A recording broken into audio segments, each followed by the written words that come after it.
Welcome to the next module on budgeting and accounting basics.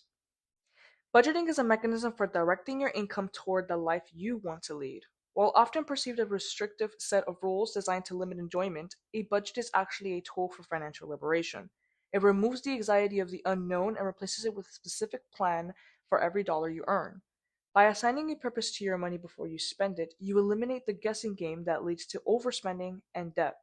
This shift in perspective allows you to view a budget not as a financial diet, but as a roadmap to your priorities. Budgeting as a tool for freedom. A budget provides the boundaries necessary to spend without guilt.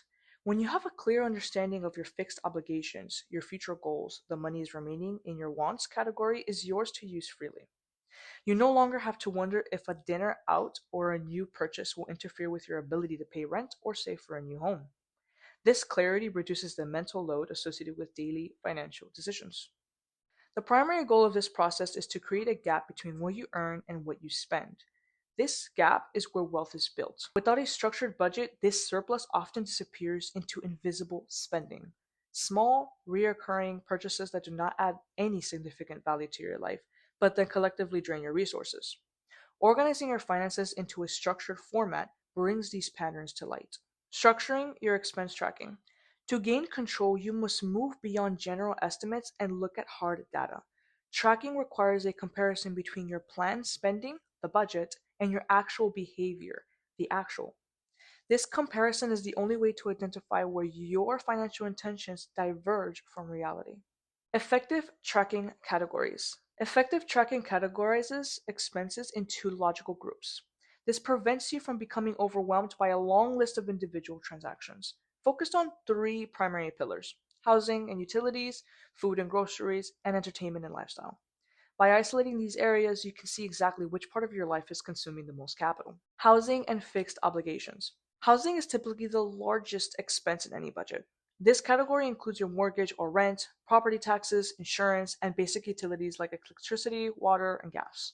Because these costs are relatively stable, they form the anchor of your budget. Planned versus actual housing. While the rent or mortgage payment rarely changes month to month, utilities can fluctuate. A common mistake is budgeting for the average cost rather than the peak cost.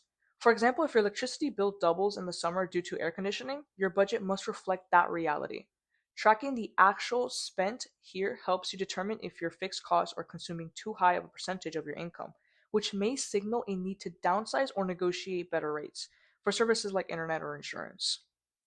Food and groceries. Food is the most common area where budgets fail. It is a highly emotional category and one of the easily influenced by convenience and fatigue. To manage this effectively, you must distinguish between fuel, groceries consumed at home, and experience, dining out or ordering delivery. The variability of food costs. Groceries are a variable necessity while dining out is a discretionary choice. When tracking this category, look for the convenience tax.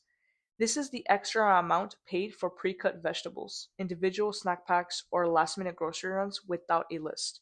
But comparing your planned grocery budget against the actual receipts, you can identify if you are overpurchasing items that eventually goes to waste.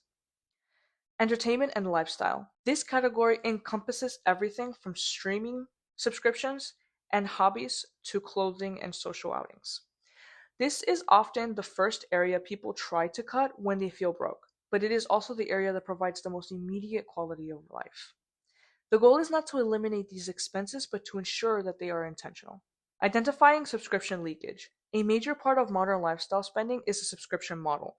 Small monthly fees for apps, gym, and media services can quietly add up to hundreds of dollars. Tracking the actual spent here often reveals services you no longer use, for value at least.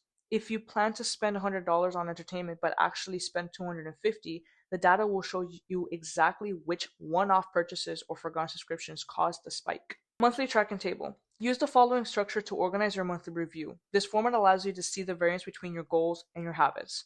The table is right below. Analyzing the variance.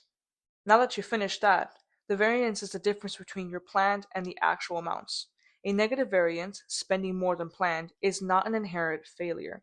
It is a data point. It indicates one of two things. Either your spending habits need to be adjusted, or your budget was unrealistic to begin with. Adjusting habits versus adjusting the budget. If you're consistently spending $200 more on groceries than you planned, you have a choice. You can change your shopping habits using coupons, meal prepping, or shopping at different stores, or you can accept that $200 more is what it costs to feed your family and adjust another category downward to compensate that.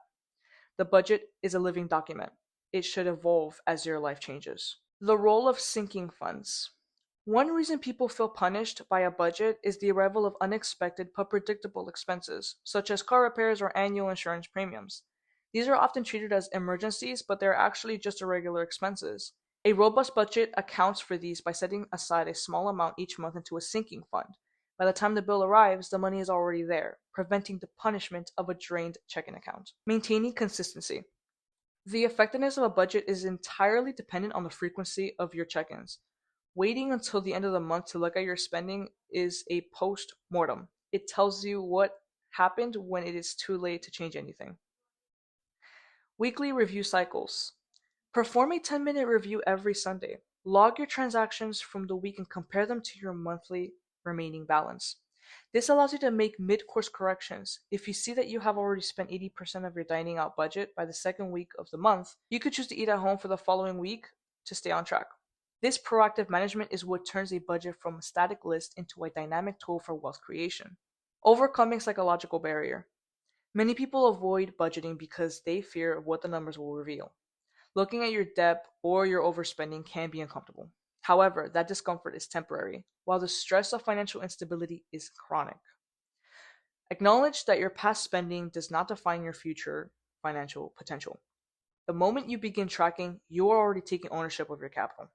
You are moving from a passive observer of your bank account to an active manager of your resources. This shift in identity is the most important part of budgeting process. You are no longer someone who doesn't know where the money goes. You are someone who tells where the money to go. By sticking to the structured approach, you ensure that your basic needs are met, your future is secured, and your lifestyle is funded by choice rather than by chance.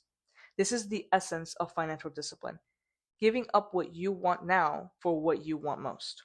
I'll see you guys in the next one.